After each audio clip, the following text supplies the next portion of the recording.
I think the gentleman will know, recognize myself here. Let me go back to the expedited investigation at Yosemite.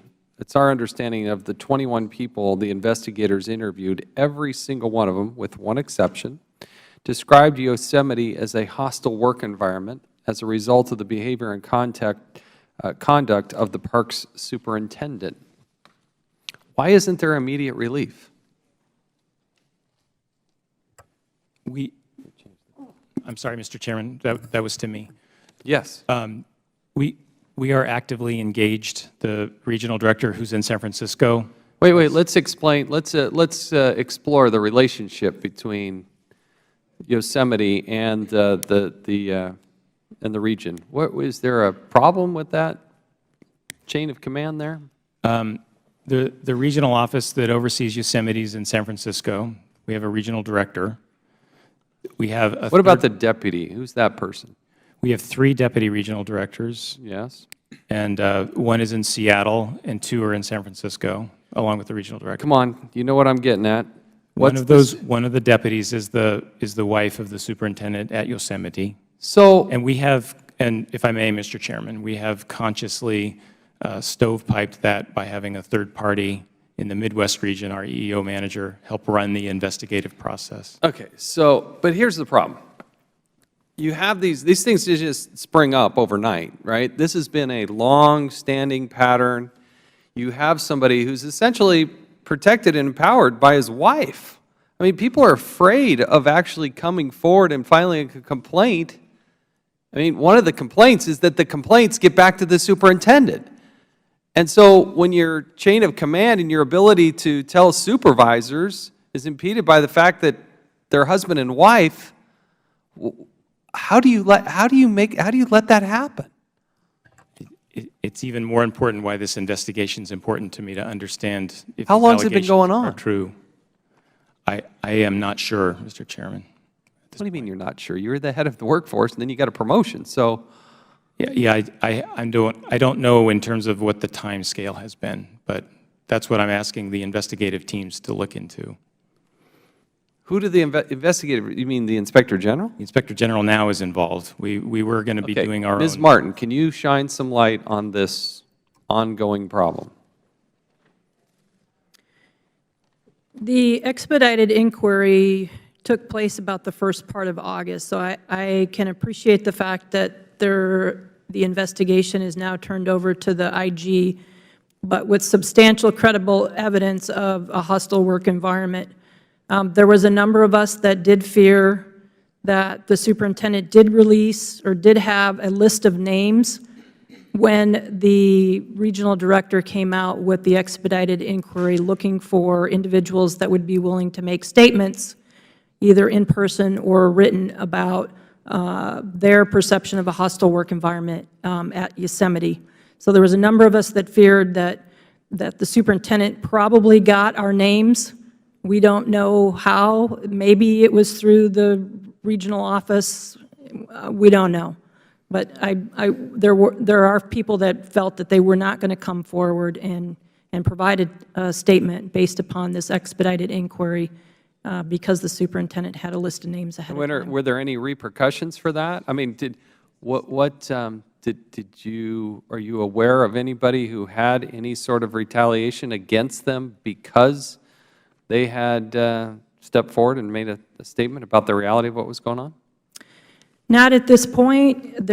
Because it still is under investigation, we're not hearing about no names have been shared. We only have an informal network of individuals that have come forward, but this is the first time I'm actually hearing what some of the additional allegations are in the statements that have been made. Can you share with us any of your other personal experience? You mentioned that you had been the victim 3 times, and you were very candid in what happened in the 1980s. But when you came back to the Park Service, what was your experience? I came back to the Park Service after working for the Forest Service for 16 years. When I came back in 2006, I was very excited that my career was coming back to the Park Service. I really enjoy working for the Park Service.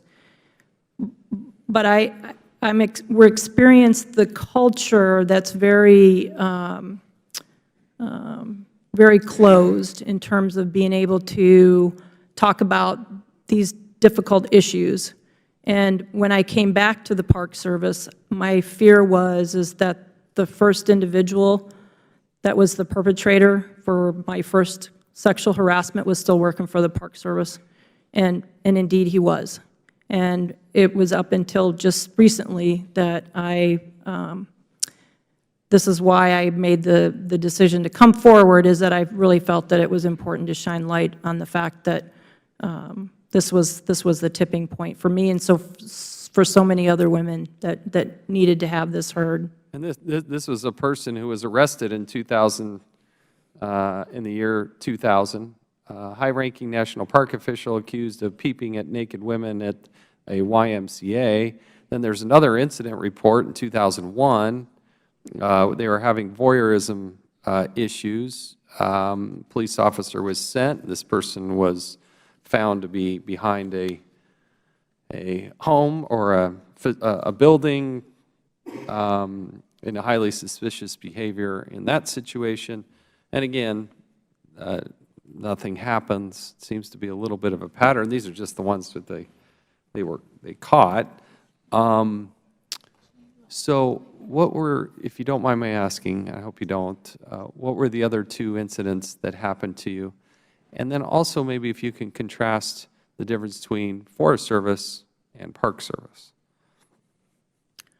Thank you, Mr. Chairman. The other two incidents, one, while I was still working at Grand Canyon, I don't remember the exact year, there was an individual that, between the Park Service and the Forest Service, we work very closely together on wildland fire, incidents. And so this particular gentleman worked for the Forest Service, took pictures of me and put my pictures up above his visor in his government vehicle, was quite bold about it and showed other people that he had pictures of me in his government vehicle.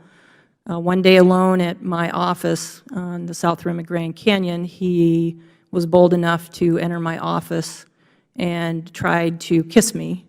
And I pushed him away and very, very visibly shaken and upset, told a friend of mine about what had happened. Went to his office, the Forest Service office, and proceeded to confront the individual. I never had any problems after that, but I did not feel safe at Grand Canyon. And this particular gentleman had applied for the Chief of Fire and Aviation job at Grand Canyon, and at that point I proceeded to notify the Deputy Superintendent at Grand Canyon at that time that this particular individual was sexually harassing me. I do believe that my conversation with the Deputy Superintendent most likely prevented that individual from getting a job at Grand Canyon. And the other incident? The other incident was when, after I left the National Park Service, I was working for the U.S. Forest Service, and there was a private, it was a work-sponsored meeting at a private house, and I was sitting next to a superior of mine in my fire chain of command, was sitting on a crowded couch, proceeded to run his fingers through my hair. I immediately got up from the couch to remove myself from the situation. I talked to my immediate supervisor about it the following day. Again, these are very embarrassing situations. It seems so ubiquitous in our culture, in the wildland fire culture, that I just didn't feel that I could expose that as part of preserving my career. But at one point, I did mention it to upper management in the Forest Service, and the appalling reply, when I told him about it, well, it's his word against yours. So I think at that point, I really began to really believe that there is a culture of tolerance and acceptance of this kind of behavior in our workforce. And I have been powerless, although maybe I could have come forward with more formal complaints. I did not. I honestly felt that the preservation of my career status with my peers was more important than filing a complaint. with some indulgence here, just one more question. Mr. Reynolds, during your time heading the workforce, how many people were fired for sexual harassment, sexual misconduct, or anything in that genre? How many? I'd have to look up a number and get it to you today, but I am not aware that there were that many fired, to be honest with you, for those actions that you state. Were there any? I'll confirm with you. I don't have any recollection of any at this point. I guess I'd like to know how many complaints were filed during that time. Yep. Let's take the end of 2013 Okay. to present day. Got it. How many were complaints happen at any level, and how many people were fired? Thank you. Thank you. Now recognize the gentleman from Virginia.